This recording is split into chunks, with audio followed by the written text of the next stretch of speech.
Hello, Viking guests and Viking.TV viewers. I'm Aaron Lawton, and I'm the head of expedition operations at Viking. I've been at Viking for 3.5 years, and I'm very excited to talk to you about the Antarctic.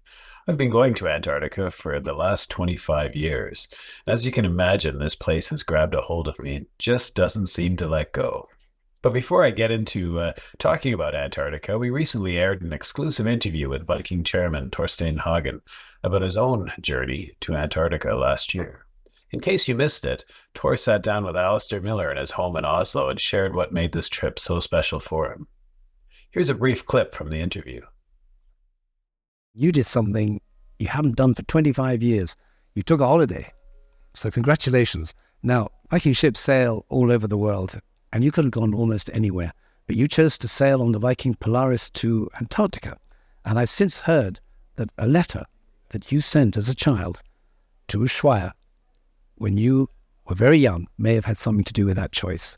Could you tell me about that? Yeah, as a child, I collected stamps. I was always interested in faraway places, and in August 1957, the Norwegian king celebrated his birthday, and they issued a stamp.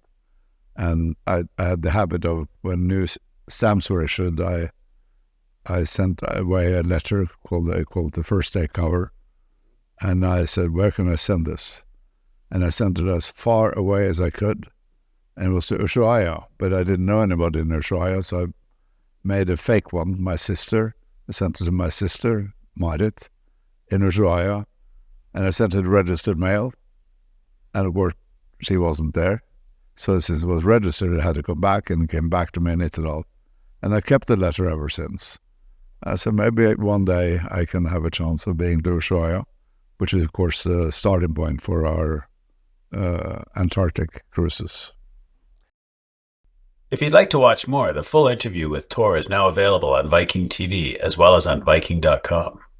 Now today I'm going to tell you more about one of our signature Antarctic expeditions, the same itinerary that Tor sailed, Antarctic Explorer.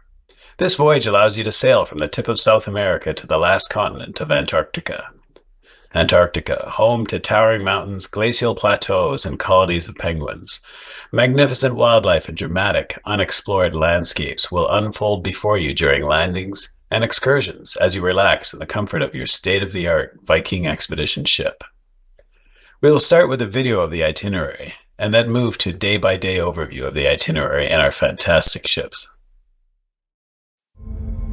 Follow in the tradition of the great polar explorers, setting your sights on Antarctica with this fascinating 13-day itinerary. Your once-in-a-lifetime journey begins in Argentina's capital, Buenos Aires. Then it's on to Ushuaia, the southernmost city in the world. From here, you'll sail past legendary Cape Horn and cross the fabled Drake Passage as you head for the bottom of the world. Antarctica. This is nature at its most flawless. An immense wild land of extremes and rugged beauty. A place so remote it eluded discovery until just 2 centuries ago.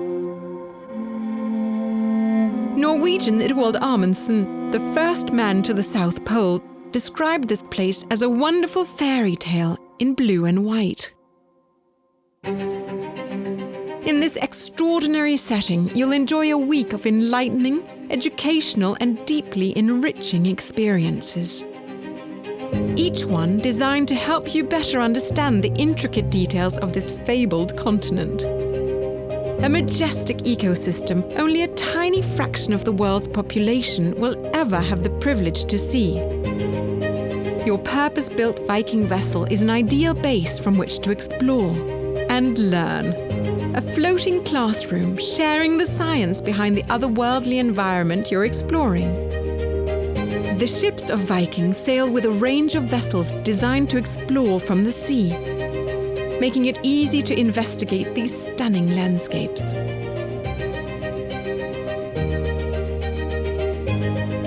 As you travel these dramatic waters, your nature-based schedule will be optimized to take advantage of weather and most importantly, wildlife viewing opportunities. You have a front row seat in nature's greatest theatre when Antarctica's locals decide to put on their display.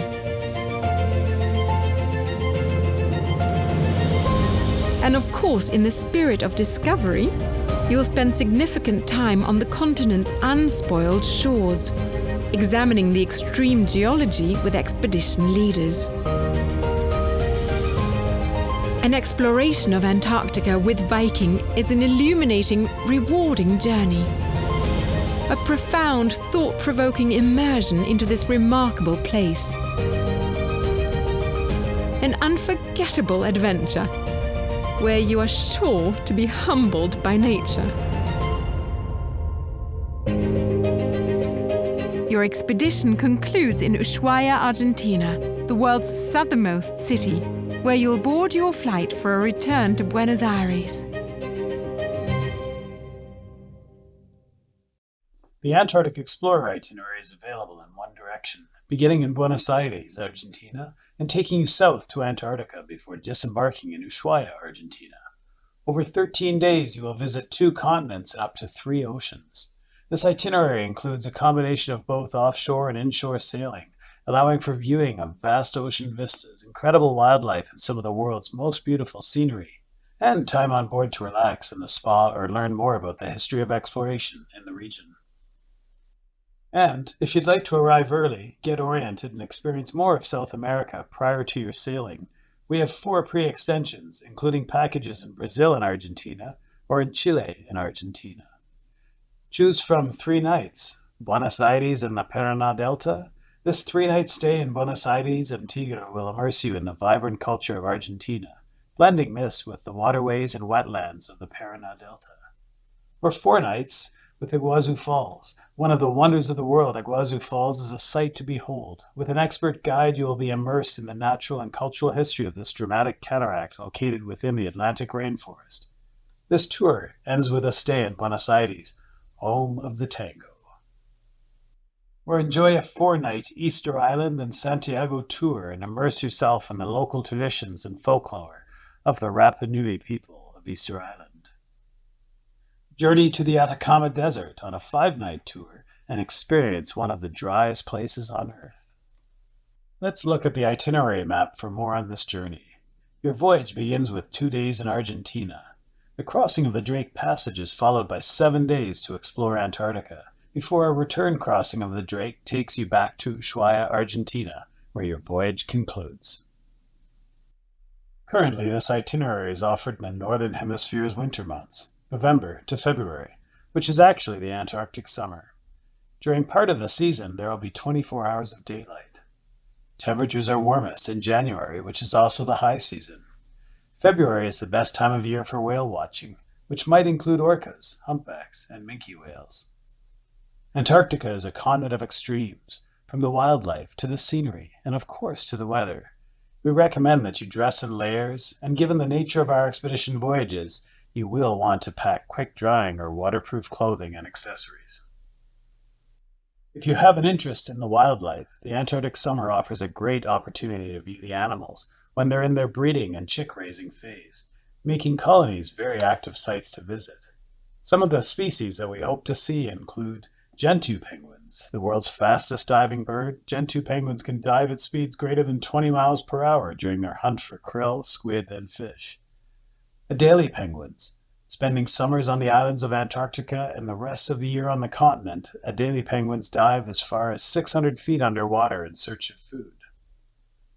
Other penguins you may see include the distinctively marked chin straps and potentially the less common emperor penguins, largest of all the penguin species. Whales, plentiful fish, squid, krill, and plankton beckon minke whales, humpback, and even fin whales, while resident populations of orcas can be found hunting seals in some of the coastal waterways. Which leads us to seals. Among Antarctica's population are doe-eyed Weddell seals, fierce leopard seals, crab-eater seals, fur seals, and deep-diving elephant seals. And who can forget the migratory birds? Abundant food makes the Antarctic Peninsula a summer home for Antarctic terns, shags, skuas, and petrels. I should take a moment to say a few words about our new expedition ships. We have applied more than 2 decades of experience and expertise in river and ocean voyages to create the perfect expedition experience that will live up to our commitment to keep you exploring the world in comfort. Here is a quote from the famous Norwegian explorer, Roald Amundsen, that speaks to the intention and thought behind the design of our brand new, state-of-the-art polar-class expedition vessels, Viking Octantis and Viking Polaris. He said, "I may say that this is the greatest factor, the way in which the expedition is equipped, the way in which every difficulty is foreseen, and precautions taken for meeting or avoiding it. Victory awaits him who has everything in order." For expedition voyages, Viking is proud to introduce 2 new purpose-built ships optimally sized for expeditions, small enough to navigate remote areas, yet large enough to provide speed, superior handling, and stability in the roughest seas. Throughout the ships, there is a focus on panoramic views, allowing you the opportunity to be as close as possible to the most majestic scenery on Earth. Our vessels merge comfort and exploration in an unprecedented way. This optimized size also facilitates enhanced enrichment activities by carrying a fleet of Zodiacs, special operation boats, 2-seater kayaks, and 6-passenger submarines, and providing outstanding venues for onboard lectures and learning. We further perfect the expedition experience by providing the Science Lab.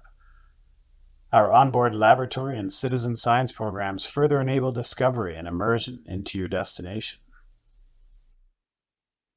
And let me introduce you to my favorite place on our expedition ship, the hangar. This Viking exclusive is a unique in-ship marina that is sheltered from wind and waves and allows for preparation of our fleet of Zodiacs, special operations boats, kayaks, and submarines. The vessel has been designed with 9 shell doors located around the ship, allowing embarkation into the small boats from the most protected section of the ship. If you've traveled with Viking before, you know we have the most knowledgeable guides.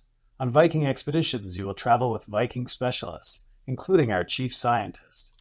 Science is an important aspect of your experiences during your excursions, incorporating experiential activities and fieldwork. On our Antarctic expedition itineraries, all activities are included in your cruise fare to ensure you maximize your discoveries. Expedition activities include everything from special operations boat sailings and Zodiac landings to tranquil kayak outings and underwater submarine dives. Hike through magnificent landscapes and access remote areas, all led by an experienced team of experts skilled in operating in rugged and polar environments. Viking has partnered with leading, globally recognized institutions to enrich your experience. Scientists from University of Cambridge's Scott Polar Research Institute will undertake fieldwork on board our expedition ships. Ornithologists of the Cornell Lab of Ornithology, a bird research facility, will regularly be on board, field testing new observation methods and providing advice to guests. The National Oceanic and Atmospheric Administration, NOAA, is an American scientific agency within the United States Department of Commerce that focuses on the conditions of the oceans, major waterways, and the atmosphere. And our Viking field research scientists. Our partner institutions provide each expedition's Viking field research scientists. These scientists will work with our chief scientist on board the vessel to undertake a wide variety of research programs. These scientists will work in our onboard laboratory, in our small boats, and onshore to conduct their research and offer guests a unique opportunity to learn about and participate in ongoing research. Every journey will also be accompanied by a team of specialists and expedition guides that complete our Viking Expedition Team, ranging from biologists, botanists, geologists, glaciologists, oceanographers, and ornithologists to polar experts and researchers. Now let's explore the Antarctic Explorer itinerary, day by day. Day 1, and welcome to Buenos Aires, where your voyage begins. Some of you will join us after your pre-extension stay. Others will arrive in South America today. If you've arranged air travel through Viking, we will transfer you from the airport to your hotel. Time permitting, you may wish to explore Argentina's cosmopolitan capital. After a night in your hotel in Buenos Aires, you will awake on day 2 and travel by private charter plane to the very tip of South America, the world's southernmost city called Ushuaia. Here you will board your Viking expedition ship. As you explore your ship, take time to familiarize yourself with the various areas on board and meet your expedition team. Today, Day 3, you will continue your southbound peregrination, sailing across the Drake Passage. This legendary route was named after its discoverer, Sir Francis Drake. As you sail the Drake Passage, you will cross the Antarctic Convergence and enter the waters of the Southern Ocean. In many respects, the Antarctic Convergence is considered the biological boundary of Antarctica, one of the many interpretations on the boundary of Antarctica. Crossing the convergence is characterized by a rapid drop in sea temperature, which often leads to changing weather conditions above the surface. Now that you're in the Southern Ocean, keep your eyes peeled for your first iceberg, and watch for blows as we follow the routes of the migrating baleen whales. You will have an opportunity to learn more about Antarctica, its exploration history, natural history, and geologic history through the opportunity to attend a lecture from one of your ship's many Viking specialists. This can be done in our magnificent lecture theater, the Aula, or viewed live on your stateroom TV, or on demand at your leisure while enjoying the comfort of your stateroom. Day 4 finally arrives, and with it comes your first views of Antarctica. Welcome to this incredible place. Welcome to Antarctica, where you will have 6 days to soak up the majestic beauty of this isolated corner of the globe. Keep an eye out for whales in their natural habitat, or partially out of their natural habitat, as shown in this image. Scan passing ice floes for seals and penguins, and search for the elusive snow petrels and Antarctic petrels flying over the waters of the Antarctic Peninsula. Landscapes include colorful lichens and rocky beaches. Each piece of ice is a unique sculpture, sculpted by the wind, waves, and sun for you to appreciate. For Antarctic expedition voyages, a detailed packing list will be provided. To further ensure that you get the most out of your experience, guests will receive a Viking expedition kit, which includes the use of boots, binoculars, waterproof pants, and outerwear, plus a Viking expedition jacket to keep. One of your shore excursions today might include kayaking among glaciers or hiking a snow-covered beach. Our small craft allow you to experience your surroundings up close. Note the distinct crackling sound that bits of floating glacial ice, called brash ice, make as air bubbles trapped inside are released. This is a reward that comes from journeying out in a kayak or a zodiac. The scenery of Antarctica is as breathtaking in person as you can imagine it to be. Zodiac cruising, special operations boat cruising, kayaking, and submarine dives all offer different experiences to shore excursions.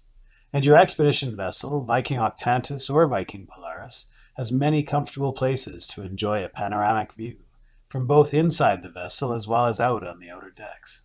A favorite place to sit and reflect on the experience has been the Finsa Terrace, our stern deck and located just outside the Aula, our lecture hall.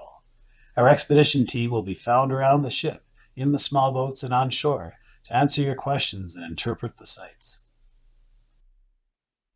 Day 11 arrives and you are back at sea, navigating northwards across the Drake Passage as you travel back to Argentina. After many days of mind-changing exploration, this is a perfect time to relax with a treatment at the Nordic Spa and reflect on the experiences gained. Enjoy the Explorer's Lounge as we continue north across the Drake Passage, or wander down to the onboard shop in search of a special keepsake. Attend a lecture in the Aula, where our Viking specialists will bring the experiences together in a thought-provoking way. Coming from the mid-60s of south latitude, we have traveled north to approach the 56th parallel, seeing the islands of Tierra del Fuego, and more specifically the Cape Horn archipelago. As we sail past Cape Horn, we'll sail through the fabled waters where the Atlantic and Pacific Oceans meet.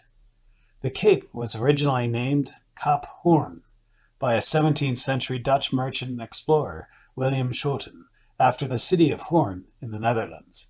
To this day, rounding the Cape is a milestone reserved for experienced sailors. On your Viking expedition ship, you will join the ranks of other intrepid seafarers who have completed this legendary passage between the two oceans. Leaving the Drake Passage and Cape Horn behind, we sail back into the Beagle Channel and back to Ushuaia. Keep your eyes peeled as you sail past islands in the Beagle Channel, watching for seal and bird colonies. After breakfast on board, many of you will disembark and proceed to the airport for your return flight home. Some of you will opt to continue your voyage with one of our extension packages. We have one fantastic post-extension package, our 5-night Gateway to Patagonia experience. This exploration of Patagonia will introduce you to yet another region of unparalleled beauty. Having visited Antarctica more than 100 times, it is really a miracle that I've been able to keep this presentation as succinct as it is. Trust me when I say that this has been a struggle. Thank you for joining me today on Viking.TV. As this concludes our presentation, I'm now happy to answer any questions you may have. And Aaron, you are joined by two experts from this region. Could you all introduce yourselves and tell us a little bit about what you're doing for the Antarctica program at Viking?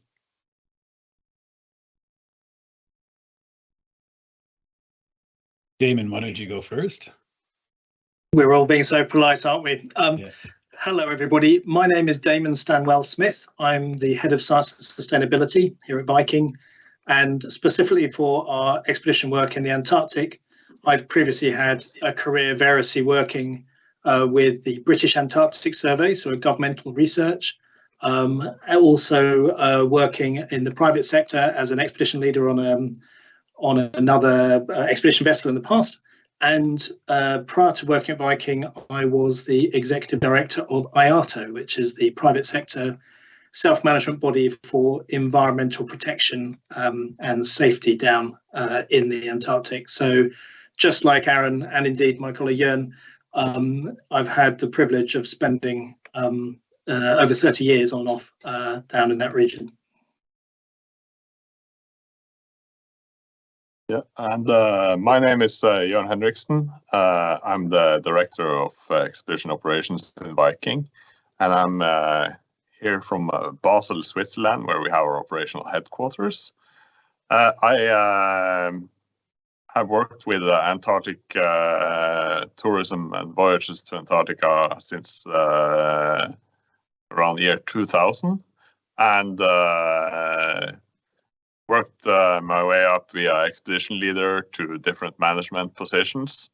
And when I got the opportunity to contribute to Viking's expedition program, I very quickly realized that that was a chance that comes rarely and perhaps only once in a lifetime, because of the ambitions that Viking had for the Antarctic program. I've also been a chair of committees dealing with Antarctic tourism, both with tourism in the Antarctic and the tourism in the Arctic. And obviously, as a Norwegian, it's easy to have aspirations of trying to do something similar to what the heroes of the early days of early exploration, like Nansen and Amundsen, tried to do something similar to what they did, even though what they did was not comparable. Yeah, Bree, I'll just jump in and say a couple of words. And for those sending in questions today, and thank you for your interest in asking the questions. Jørn was very involved in the design of the ship and taking the ship's design and sort of optimizing it for expedition cruising for what we're doing day to day. And Damon as well gotten very involved in then adding that science component to the vessel and conceptualizing the science use of our ships in Antarctica and in anywhere we operate in the polar regions, but also in the Great Lakes. So as you've got questions, as you've been thinking about things, you really have two of the experts that were part of the vision, the development of the vision here. So thank you, gentlemen, for joining. Yes, thank you all. And as I said, I'll be sharing questions that are received on Facebook and our Viking.TV site. So to begin, we have a question from Jared in Colorado, who asks, to those of you who spend a lot of time working in Antarctica, what calls you to this part of the world? Damon, I feel like you should jump at that since you have the most nights on the ice. Well, thank you very much, and thank you for the question. I think from a personal point of view, Antarctica has represented the ultimate wilderness. So ever since childhood, I've been aware of where it is. The early part of my career, I spent 2 winters there, so the best part of 3 years. I went there when I was 22, and I came back when I was 25, and it set the course of the rest of my career. I think I've often introduced Antarctic and the place and the space with a simple observation that it is a continent that is the size of North America, that we as humans have not yet worked out how to colonize. We're just scratching the surface. And in a crowded space of nearly 8 billion people, it is still the most extraordinary wilderness. And whilst most of us, or most people on the planet, will unlikely ever get a chance to see, and those of us that have the privilege and the opportunity to travel and visit it, it is like going back in time, because without humans there, it's like seeing the planet maybe 2 million years ago, a place where wildlife is not scared of humans, a place where the natural forces of the world, there's so many superlatives. It's the highest, the windiest, the driest, the coldest place on the planet. And whilst our expeditions do not necessarily go when it is at its most extreme, when it is very difficult to access, it gives a taste every time we're there. And every single voyage, something different happens, something extraordinary. And so you can go every single time, many, many times over. And for me, it feels like I hardly know the place, having had this opportunity to travel so regularly previously. And indeed, the 3 of us and others within the Viking team have had the privilege of working with people that have spent an entire lifetime visiting there, some of the experts that sail with us. And you see the light in their eyes when they are in their sort of their retired age, maybe their sort of late 60s, 70s, with a lifetime behind them, and they still feel this draw to go back. In my personal view, nobody goes and is ambivalent. Nobody goes and goes meh. It is a place that viscerally affects you in a wonderful way and draws you back again and again and again. Wonderful. Thanks so much, Damon. Anything to add, Jorn, Aaron? Yeah, I can add one thing. I think my motivation, amongst others, perhaps, was adventure. And I think that's some of the same motivation that many who have sailed with us on board the expedition ships already. It's kind of a similar motivation. And to me, having grown up in a pile of snow in North Norway, I guess that kind of leads you to Antarctica at some point.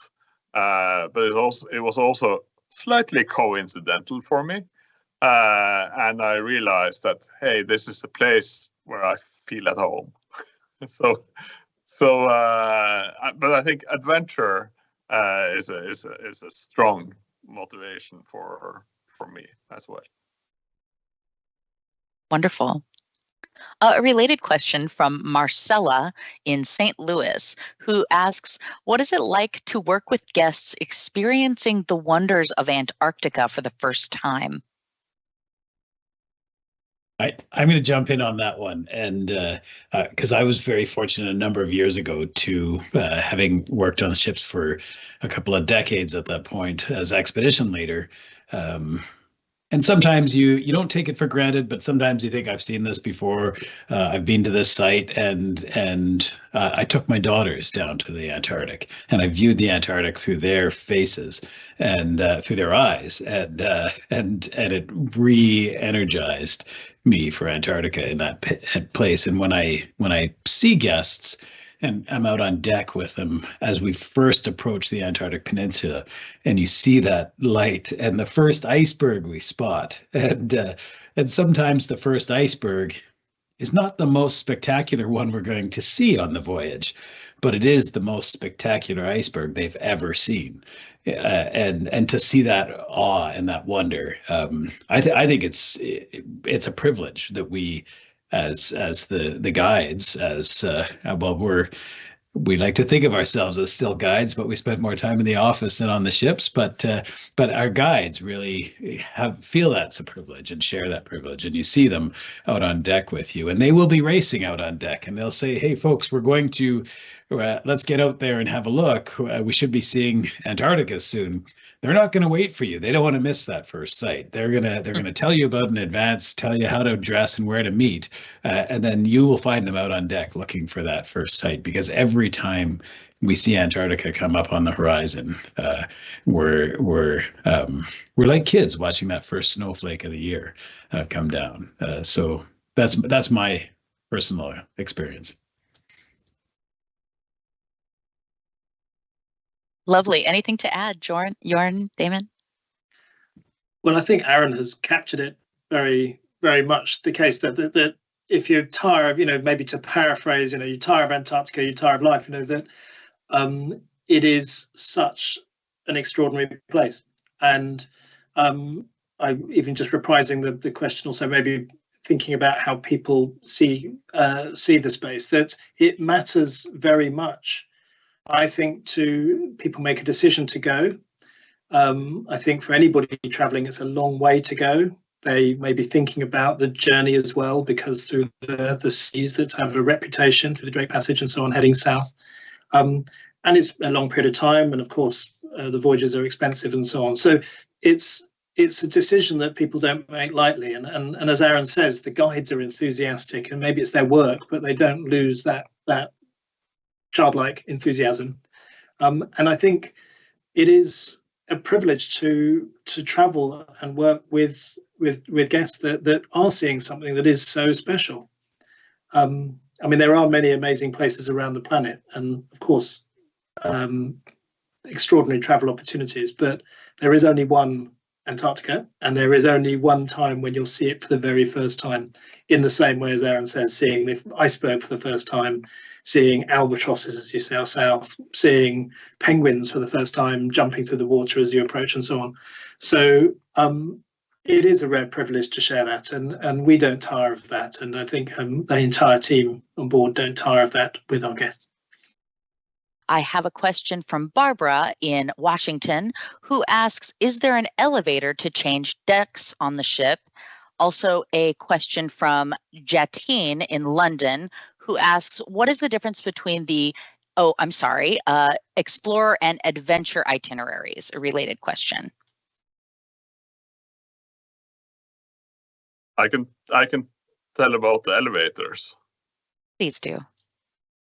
There are 3 elevators midships for efficiency that takes you up and down through most decks. And there are 1 elevator in the back of the ship, quite far aft. And there is 1 elevator that you will struggle to find, at least the first few hours on the ship, that is in the front of the ship. So yes, there are elevators that will take you to any deck on board the ship, and there are obviously also behind the scenes crew elevators. So once you figure out the layout of the ship, it's really easy to find your way and navigate. What you need to know is that the center midships is kind of a hub. If you get to midships, you will get anywhere else on the ship very easily at that point. And I can jump in on the second part of that question. Thank you, Jorn, for answering the first part. The Antarctic Explorer and the Antarctic Adventure voyage, the difference really in those is 2 days. The Antarctic Adventure is 2 days longer than the Antarctic Explorer voyage, so we have just a bit more time to spend down there to explore.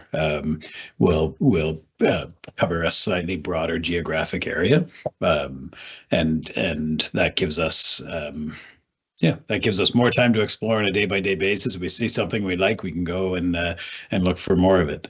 Also allows us to deal with weather changes, weather patterns, and to move to some other part of the peninsula if the weather's bad in one part. So just all of our trips, our Antarctic Explorer gives us 6.5, 7 days of excursions down in the Antarctic, plus the sea days, the crossing days, and so on. And so the Antarctic adventure just gives us closer to 9 days of exploration. In terms of species diversity and sort of scenery, we're seeing similar species on both voyages, similar amounts of wildlife, the diversity of wildlife, I should say.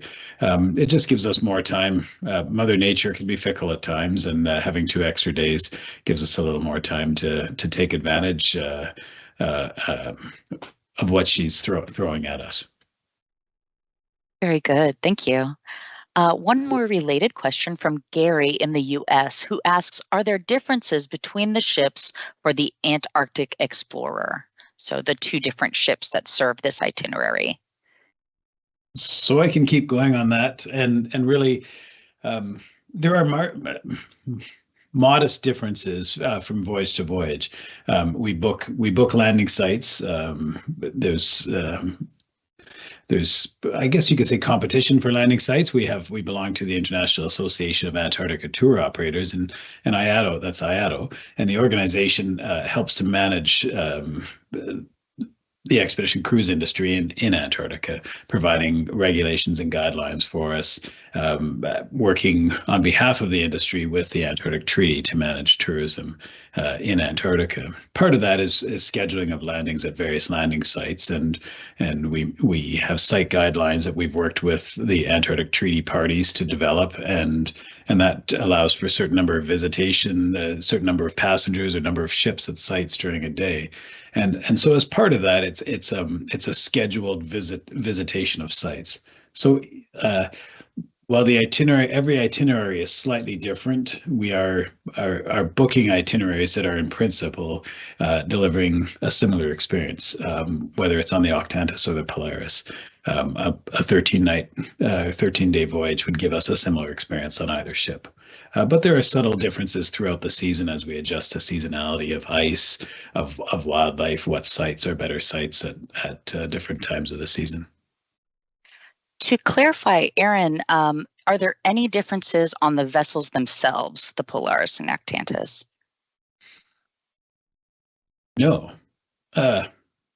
I mean, if you ask the teams on the ships, you ask the captain of the Polaris and the captain of the Octantis, they will tell you all kinds of differences and why their ship is better than the other one. But no, the ships they're sister ships, identical sister ships, and they're both crewed by very proud and capable crews, and therefore that's why they would both tell you their ship is better than the other one.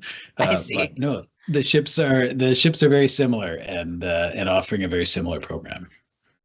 Wonderful. Thank you so much for clarifying. I think Jorn has a jump in on that. Oh, quite all right. I have one jump in because I know about one difference, at least. And we are so extremely lucky that we have 2 of the most extraordinary female polar explorers as godmothers. And in one place on the ship, we have a little exhibition of items that they have kindly provided to us that they have used during their explorations. That is Liv Arnesen and Bancroft. Liv is Norwegian and is American.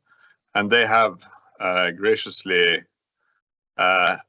helped us populate those exhibitions with their polar equipment, and obviously that is slightly different from each other, but very personal. Wonderful. And I know that Viking.TV has covered our ship godmothers, and so viewers interested can learn more about that on Viking.TV. Thank you very much. Yeah. I have a question from Amanda H., who asks, what should guests know about seeing wildlife? Well, I'm happy to jump in and just start the conversation. I know my colleagues here will have views too. First of all, it is always wildlife doesn't, we don't book it. So it will be at times maybe during the day, during the night, during the light, because it's very light. And so the first thing about any wilderness wildlife, but in the Antarctic, absolutely the case, is to take the opportunities when they arise. The wildlife in the Antarctic is incredible. It is mostly very heavily adapted to living in extreme cold and isolation. And the iconic creatures like the penguin species that we can see, the seals, the whales, and so on, the opportunity to see them will be manifold, and the ships are fantastically well designed for being amazing wildlife platforms. But to take advantage of that whenever you can. So in your staterooms, the Nordic windows that open up, the balconies that essentially create an inside-outside space that you can use, much like being in a bird hide, or just a sort of a beautiful observation space. And that might be before breakfast, that could be in the evening, it could be during the night. When I say night, during the time when it's dark, or the clock, shall we say, are saying it's nighttime, but it'll still be actually quite light, especially around sort of Christmas and New Year sort of times. And so the first thing is to say, take opportunities when they arise. We provide, each stateroom has a set of very good quality binoculars. So having binoculars to help observe as well helps. And then the second point about them is that they are vulnerable because they are so isolated. And so we adhere both in the letter and the spirit, and we very much the ethic of being very careful around wildlife, and that being responsible in terms of the way we observe them. So we're not shouting, we're being quiet around them. We maintain distances that are defined both by sort of guidance from sort of science arrangements and underpinned by international law, but also our guides are trained in making sure that a guest can observe in a really engaging way without any way of adversely affecting or impacting upon the wildlife that we're watching. And then thirdly, this is a personal view, I don't know what my colleagues will think, there is a time to take photos of them, but there's also an opportunity just to enjoy that experience. And so we're very supportive of the opportunity through workshops and through support and so on, and advice about how to take nice photographs of them. But many wildlife encounters, even with the longest lens in the world. And so my third point would be to say, try to embrace the moment, that extraordinary moment when seeing amazing Antarctic specific wildlife, as well as taking photos. Wonderful advice. Thank you, Damon. A related question from Judy in Canada, who asks, exploring on foot, can we walk with the penguins? Yeah, I can talk about that. And as Damon alluded to, we have a set of guidelines and restrictions in terms of distances that are agreed as part of the regulations. We don't approach, I should rephrase that. We maintain a distance of 5 meters from penguins. So walking with the penguins, we don't really walk with the penguins. We will land at penguin colonies, and we will our guides on shore will direct you around the periphery of that penguin colony so that you can see them. And some days it's just too crowded on the beach for us to even get ashore. We come up to the beach and it's wall-to-wall penguins along the beach, and we can't get ashore without breaching that regulation of 5 meters. So we stay in the zodiacs and we explore and observe the penguins from the zodiacs. But that is our the experience we get to have. The wildlife is generally not bothered by us, as long as again, as Damon said, we're respectful, we're quiet, we don't make sudden sort of jerky movements. Then the wildlife is really ambivalent to our presence, but we still work to maintain that 5 meter distance. And our guides are on shore to help you with that. The zodiacs that we take you ashore in are roughly 5 meters long, and so the drivers often point out as you come to the beach that just to remember the length of this zodiac is as close as you can get to a penguin. The penguins don't follow the same guidelines, and so you find yourself having to back away to maintain that distance as we're ashore. Very interesting. Thank you. A related question about the local wildlife. Jess in Springfield asks, can you tell us more about the article we saw regarding a jellyfish species that was found by Vikings onboard scientific efforts? I'm very happy to share because it was a very wonderful moment. The jellyfish in question is, the common name is a giant phantom jellyfish. So this is a very rare deep sea species that has been occasionally been seen, and that prior to the observations that we made that started in when we were first sailing in Antarctic, I think just over 100 observations had ever been made of all the different oceanographic explorations.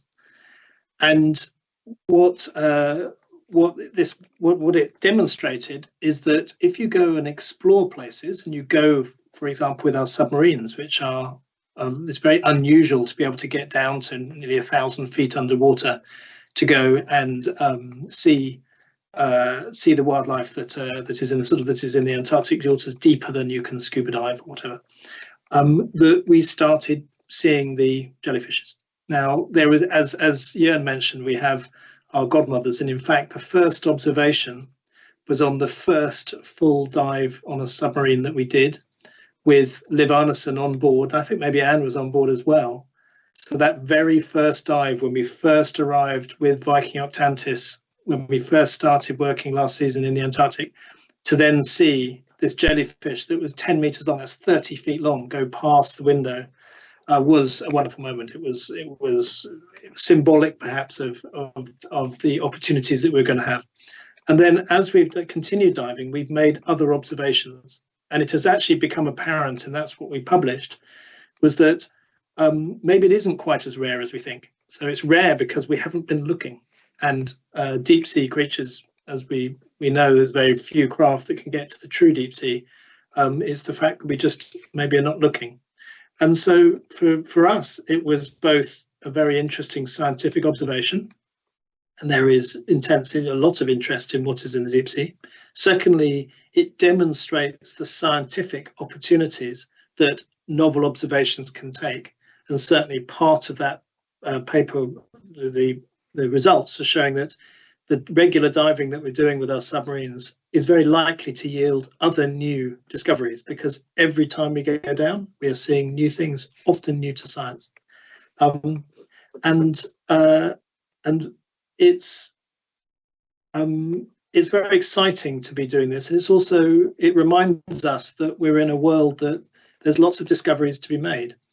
And I think that maybe from a guest experience point of view, we're talking about going to the Antarctic for the first time, and maybe every time, is that we can say hand on heart when we're going to these places, and especially when we go underwater, that our guests on that particular dive, maybe with a guide or with a pilot or whatever, we'll be seeing something that no human has ever seen before, when that little bit of seabed, or seeing things like the giant phantom jellyfish drift by. So we were delighted with the publication, and the fact it gained traction in the broader media. We didn't know, but it turned out that it was the first research scientific paper ever published by a cruise line, which was a nice sort of fillip, and it will be the first of many. There is a whole there's already many data flows from the research the data that we're already gathering that will result in other publications down the line. So it's a very good start for what we're doing, and we're very pleased to have that in the public domain. Wonderful, thank you. A related question from Nakia from San Diego. She asks, what are some opportunities for contributing to the onboard science? How can we make the most of onboard science resources? Very happy to continue, if that's okay, chaps. So there's many ways to engage. In the simplest way that we can say, that, if you like, the most hands-off way, the simplest way, is that scientific activities will be going on in various ways every day. That can be sampling the water around us, sampling the air through the weather balloons that will ascend regularly, collecting observations. We have automated oceanographic information gathered all the time from the ships. And so the most hands-off way to engage is that we'll be presenting that, interpreting that, and so there'll be talks from the specialists on board about what's going on, and you feel that you can get engaged just because it's going on around you. The next level is that we have citizen science projects running, which means that you can do simple data gathering opportunities, which you will be guided with and assisted with, which is literally gathering data points that feed to the big data sets to more broadly understand and monitor the marine world, and in particular in the Antarctic, the changes that we're seeing in the Antarctic. The next level is that there will be opportunities to engage in fieldwork. So there are fieldwork opportunities to go and see what's going on when we're out of the water, collecting information, doing fieldwork sampling, and so on. And then the most engaged is we will have opportunities to come into the laboratory that we have, working with our onboard scientists, our professional scientists on board, and visiting scientists that come from different institutions that we're partnered with. And so for those of guests that would like to roll up their sleeves and get fishy with blood and guts, setting up things like the bait for our baited underwater video systems, or assembling the ROV cameras that go underwater, or doing all the things that our scientists are doing, there will be an opportunity for the guests that really would like to roll up their sleeves as well. So you can engage in a variety of ways depending on how hands-on you'd like to get involved. But I can say, and I say this knowing that on every time returning, in whatever way you've engaged, you have taken part in something that is rigorous data collection. This is sincere science. This is not show and tell. This is not pretend. Every data point gathered is contributing to various data flows that are associated with understanding the natural world. And as mentioned in the presentation, with the different partners that we have, maybe one that's possibly the most household name to many guests will be NOAA, the US federal government's National Oceanic and Atmospheric Administration. And all of those data are contributing to our broader understanding of global weather, global climate, global environment, understanding the oceans. We have research entities as well, which we could cover. It's different ways to engage, but every single way you do is contributing to a broader understanding of the place that we're at. Fantastic. Thank you so much. I have a question from Lexi in Napa, who asks, I'm used to planning all my shore excursions well in advance of my trip, but I understand with expeditions in Antarctica, the itinerary may change from day to day. Will I have enough to do without a schedule set in advance? Yeah, I can tackle that, and yes, on a day-by-day basis, we can really fill up your schedule. There's a lot to do on board the ship, from onboard enrichment, from workshops, from being outside wildlife watching. In terms of booking the activities, some of those activities you'll be able to book in advance. We hold some of those back as well so that we can open them up on the vessel once we know the exact itinerary that we're sailing. We have a proposed itinerary. It's a booked itinerary that we're planning to go, but of course we're opportunistic. If the weather is not very good in one area, we divert and sort of switch the itinerary around on a day-by-day basis. It's why we don't lock you into so much planning in advance, to committing to book every moment of your day in advance, because there's a very good chance that we are going to switch that up. So on a day-by-day basis on the ship, you can come with your pre-booked activities. But then on board the ship, you'll have an opportunity through the Viking Voyager app to book extra activities. Activities will show up as available. You can see those activities also on the screen in the TV in your cabin, in your stateroom, and so you can see when a new activity is opened up, there'll be a note that a special operations boat cruising has been opened up for tomorrow afternoon. Please book. press select here to book an activity, or you can wander down to the reception area, to the explorer's desk, and ask to be put on that at that point. So there's a lot that we pre-plan, but there's even a lot more that we will open up to you on a day-by-day basis. That's the off-ship activities as well as onboard workshops and activities. Fantastic. Thank you. I've got a question from Nora in Arkansas who asks, is there anything we should remember to pack for this specific itinerary? I can try. Yes, for sure. You're going to have to be quite careful with what you pack, because it's limited number of pieces and weight. And we encourage you to bring warm underwear, long, warm underwear. I'd say that is equivalent to wool underwear, because wool is keeping you warm when you're if it's a little bit wet, and it's also odor free, and it has all these fantastic properties. Warm underwear next to skin underwear is obligatory to pack. And there are also obviously a good deal of or some good synthetic options if you don't fancy wool. Good socks, a couple of layers of socks. I say wool on those as well. A neck gaiter or a good scarf to protect your neck, and a good hat, good pair of gloves, sunscreen, sunglasses. There's a lot of reflection, and also make sure you have something to protect your gear when you're going ashore.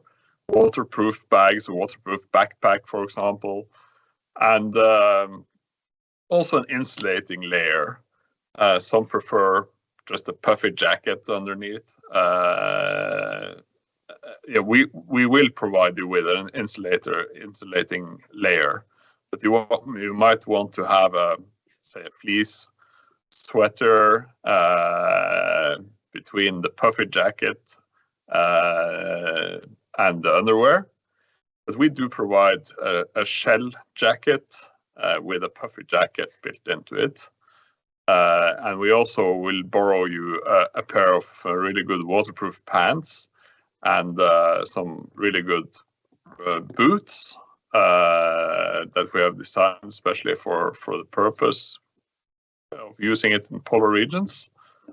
So you will get some of the bulkier equipment from us, so that you don't need to consume space and weight in your pack. But underwear, insulating layer, hat, gloves, neck gaiter, sunglasses, sunscreen. I think that kind of covers the most important thing. And I would say your camera is a good idea to bring. If you have a pair of preferred binoculars, you can bring them, but you'll find binoculars in our stateroom as well. They are really good. So really, you can get away with a relatively small pack. Damon, please. Damon, I believe you're muted, but we'd love to hear. I apologize, sorry. Hello, everybody.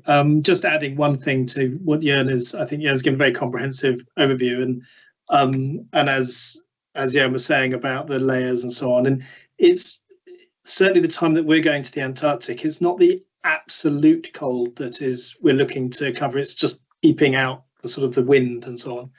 But one of the things that I think are particularly useful is when you're on the ship and you're not necessarily, you're maybe not going ashore, so you're not wearing the big boots. Having a pair of shoes that you can wear around the ship that does enable you to go onto the decks and off again, because with the wildlife observations, often you'd be wanting to hop outside, and having something that is grippy and sufficiently sturdy to be on the outside decks, maybe when it's snowing or whatever, but not necessarily your big boots that you're going to be wearing when you're going ashore, are very useful for being on board. Excellent.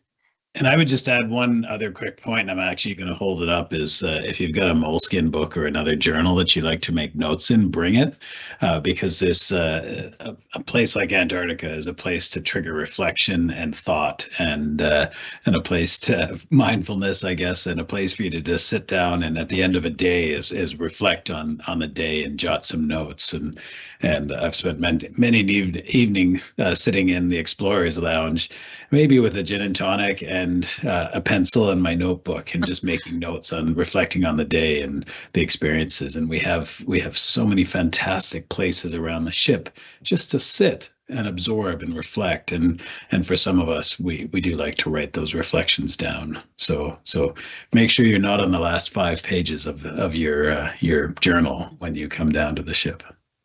Wonderful advice all around, gentlemen. Thank you. Amanda in Seattle asks, what are the best months for taking the Antarctica cruise? And you can, of course, share your opinions on that, because there are no one perfect time, of course. Jorn? Yeah, I'd say the best months is between late October and mid-March. That covers obviously the whole season we're in Antarctica with Viking ships.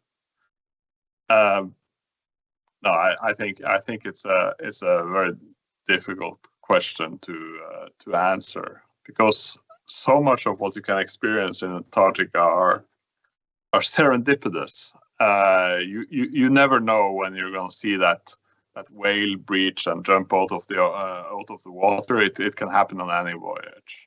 Aaron mentioned in the intro something about February being a good month for that. I'd say if you are really keen on white snow, perhaps some sea ice, the earlier in the season you can go.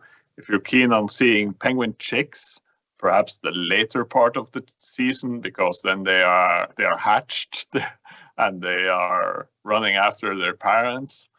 And there are these, what happens on the Antarctic Peninsula is, with regards to wildlife and what we see is seasonal. You have the sea ice from last winter, the snow coverage on the mountains is thawing, the wildlife is migrating in, they establish themselves. And it's a cycle of life, or part of the cycle of life going on during the whole season. You will be lucky with really long days throughout the season. But if you choose, for example, the tail ends, you will have this really, really long sunsets and sunrises that takes much longer time in high latitudes compared to lower latitudes where most people come from. And obviously mid-season, you will have the longest days, and you will barely notice that spent an overnight on deck, because the light will be daylight all the time virtually. So I think you have to just pick when you have the time to go.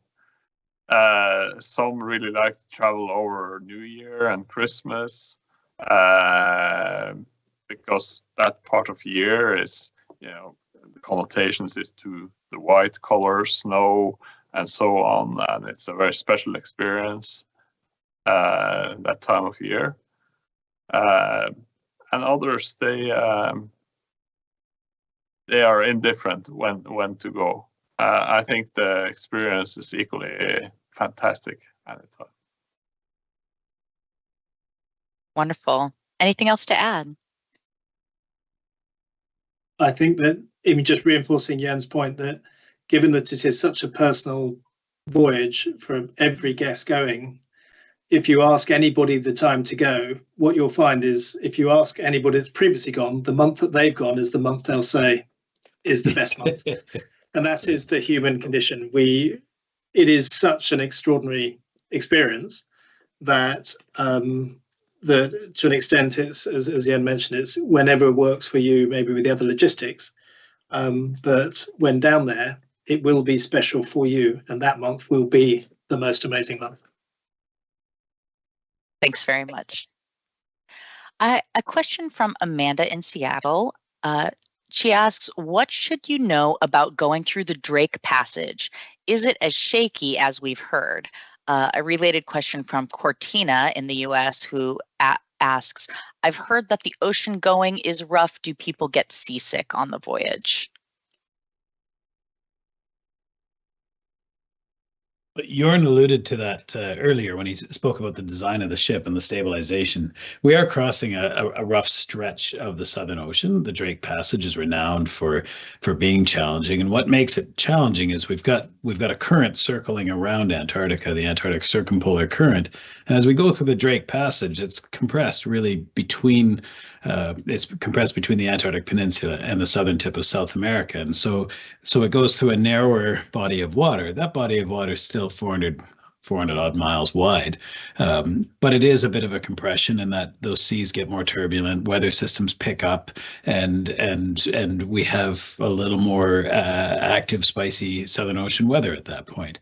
But it is we have excellent weather forecasting information on the ship. The ships are built to handle these conditions, and the stabilization systems on board the ship make them very comfortable. So as we proceed out, we sort of pick a target, and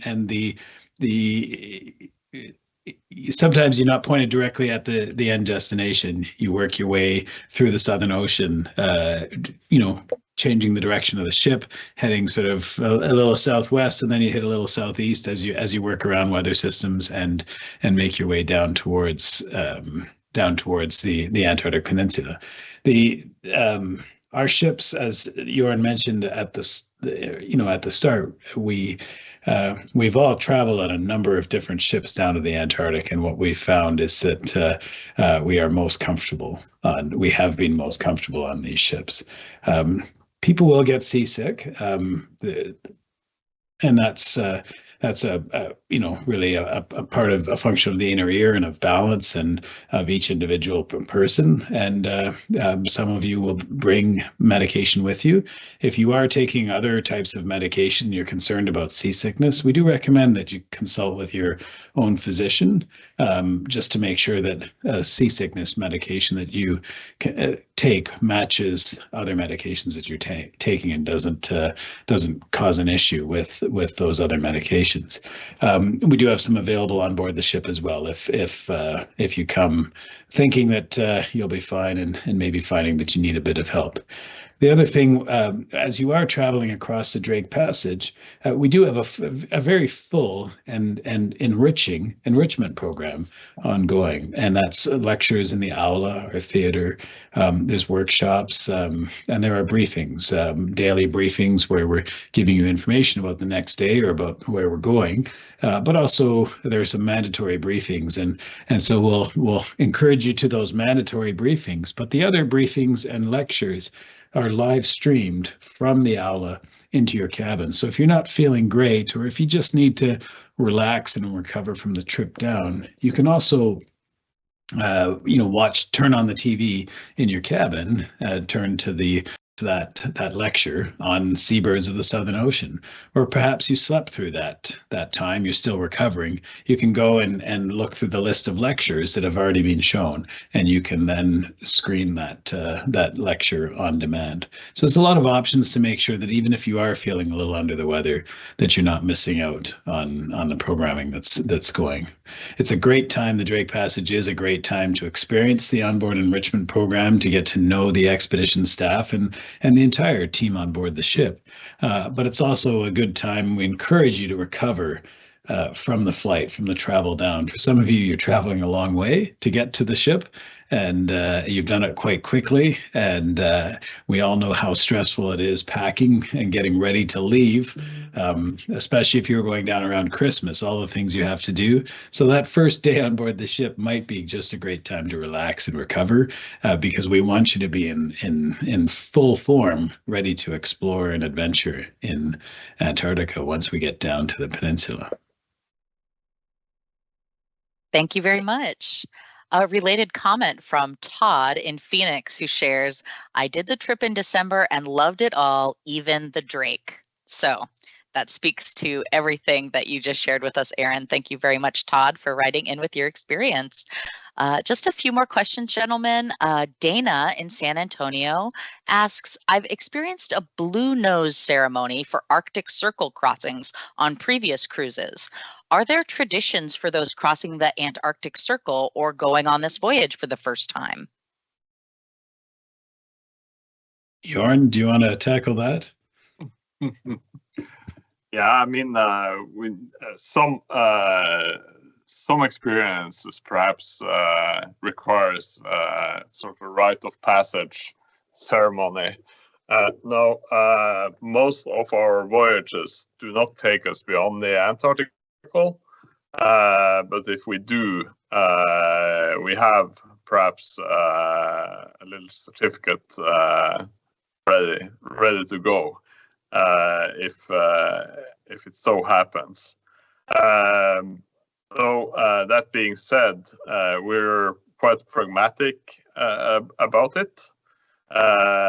You do get an appreciation for having been to Antarctica at the end of the cruise. But there sometimes every day there's going to be a little thing or a big thing worth celebrating. Wonderful. Thanks very much. Amanda H. has a couple of questions that I'll ask you. She asks, what are some things that you should not do while on a cruise to Antarctica? And what are some things passengers don't realize about taking a cruise to Antarctica that they should be aware of? Well, there's a fairly long list of things. Yeah, go ahead, Jan. Yeah, I was just going to say the things you should not do. I would simply say that don't come locked into preconceptions of what you're going to experience. Come with an open mind. That really is Antarctica is unique. It's different. It's a longtime colleague of ours and a friend of mine, a French Canadian. He would say it's a cosmic mind blower, and it really is. If you come with a preconception, you're going to miss out on some of the experiences. So come very open-minded with what you're going to experience. Don't get locked into a pre-expectation, and that will give you the ability to absorb everything that happens around you. Gentlemen, I think that's an excellent advice. I was going to say that the second half of the question is what not to do, but then Bree, could you just repeat what was the second half of the question? Yes, happy to. So Amanda H. asked, what are some of the things passengers don't realize about taking a cruise to Antarctica that they should be aware of? Oh, that's okay. I think that many guests, first of all, go thinking maybe that it's going to be very, very cold, and that in the Antarctic summer, actually the overarching experience is of it being very windy. I think many guests that turn up dressed for, should we say, a Norwegian winter or a Canadian winter, and then are wondering why it's not -40. And it's a different kind of cold. It's the real air movements and so on. And so, as Jan was saying earlier about what to pack, sort of thinner layers that you can get comfortable, I think that is something that is a preconception that often many people have. And then I think that the point very well taken about keeping an open mind is that as I mentioned earlier, that everybody's voyage is personal. So if you're talking to other people that have traveled and they've described a specific location, and that specific location, they said, oh, you've got to go there. It's the best place. And if on our itinerary, we're going to another location, rather than sort of comparing one location with another, is to say there are these different places that we're choosing to, from a combination of factors. There's the weather to get there. There are the conditions to make sure it's safe. There is different breeding patterns and so on of different wildlife to ensure that our guests see different things. And on the 1,850 miles of coastline that we have to choose up and down the peninsula of where to go, we know from previous feedback and also from our experiences prior to working with Viking, of people traveling over a sustained period, that there have been things in the media in the past, although that tends to be now avoided, where a specific location, maybe a journalist has seen it and sort of said this one place is the only place to go. And we've had the good fortune of seeing many places around and can say that there are so many extraordinary places. And I think that's probably building on the point that Aaron's made about preconception, is that it will be personal to you. And there aren't many things that one can guarantee. But I would assert that we can guarantee that it will be the most extraordinary experience for you. Wonderful. Thank you all so much. We have just a couple of final comments. Cortina B would like to thank you for answering her question so comprehensively. She shares the entire presentation and question and answer session has been wonderful, informative, and inspiring. Sue in Denver and Glenda on Facebook are scheduled to take this cruise in January of next year. They're very excited and appreciate the information. And finally, Lynn in Huntsville is getting ready for their Great Lakes Collection cruise next week. Very glad to get an inside look at the expedition vessel on this very informative live stream and look forward to our cruise even more. So thank you, Aaron, Jorn, and Damon for your information. And that is all for this presentation. Thank you. Thank you. Cheerio.